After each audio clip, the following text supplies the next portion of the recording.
Hello दोस्तों, study point पे आपका स्वागत है। पिछली वीडियो में हमने सर्वनाम व सर्वनाम के प्रकार को जाना था। इस वीडियो में हम देखेंगे सर्वनाम के प्रकार विस्तृत रूप से देखेंगे। पहला है पुरुषवाचक सर्वनाम। जो पुरुष या स्त्री के नाम के बदले आते हैं उन्हें पुरुषवाचक सर्वनाम कहते हैं। पुरुषवाचक सर्वनाम 3 प्रकार के होते हैं। दोस्तों, हम कह सकते हैं जो शब्द किसी पुरुष या स्त्री के नाम के बदले लिए जाते हैं उन्हें पुरुषवाचक सर्वनाम कहते हैं। पुरुषवाचक सर्वनाम 3 प्रकार के होते हैं। पहला है उत्तम पुरुष, दूसरा है मध्यम पुरुष, तीसरा अन्य पुरुष। उत्तम पुरुष के अंतर्गत इसमें आता है मैं, हम, मैंने, हमने, मेरा, हमारा, मुझे, मुझको। अर्थात हम कह सकते हैं उत्तम पुरुष में वह शब्द आते हैं जिन शब्दों का प्रयोग हम स्वयं के लिए या अपने लिए करते हैं, उसे हम उत्तम पुरुष कहेंगे। मध्यम पुरुष में आएगा तू, तुम, तुझे, तुमने, तुम्हें, आपने, आपको।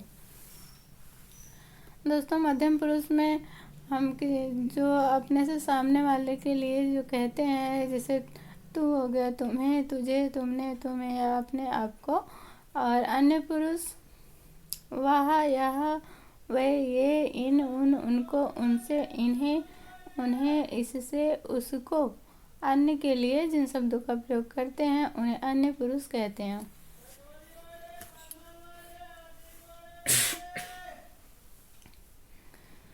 दूसरा है निश्चयवाचक सर्वनाम। निकट या दूर के व्यक्तियों या वस्तुओं का निश्चयात्मक संकेत जिन शब्दों से व्यक्त होता है।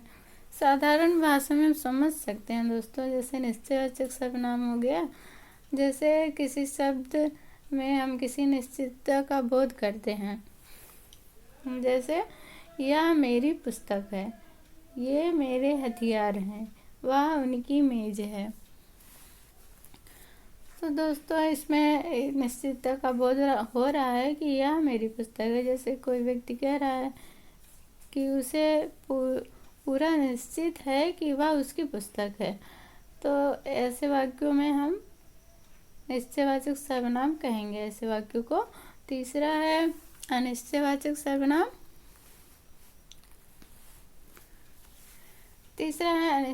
सर्वनाम। जिन सर्वनामों से किसी निश्चित वस्तु का बोध नहीं होता है उन्हें अनिश्चयवाचक सर्वनाम कहते हैं। जैसे कोई, कुछ। जैसे हम दोस्तों कहेंगे कि इसमें किसी वाक्य में निश्चितता का बोध नहीं हो, जैसे निश्चय नहीं हो। जैसे कोई, कुछ। जैसे ले लेंगे कोई आया है, कुछ हुआ है, जैसे उसमें पता नहीं है, निश्चितता का बोध नहीं हो रहा, अनिश्चित है, तो उसे हम अनिश्चयवाचक सर्वनाम कहेंगे। चौथा है संबंधवाचक सर्वनाम। तो संबंधवाचक सर्वनाम में हम देखेंगे जिस सर्वनाम से किसी दूसरे सर्वनाम से संबंध स्थापित किया जाए उसे संबंधवाचक सर्वनाम कहते हैं। जैसे जो, सो। जो आया है सो जाएगा, या ध्रुव सत्य है। तो यहाँ पे जो, सो, यहाँ पे सो है, जोड़ने का काम कर रहा है, तो इसमें संबंध बना रहा है, तो इसे हम संबंधवाचक सर्वनाम कहेंगे। दोस्तों, आगे हम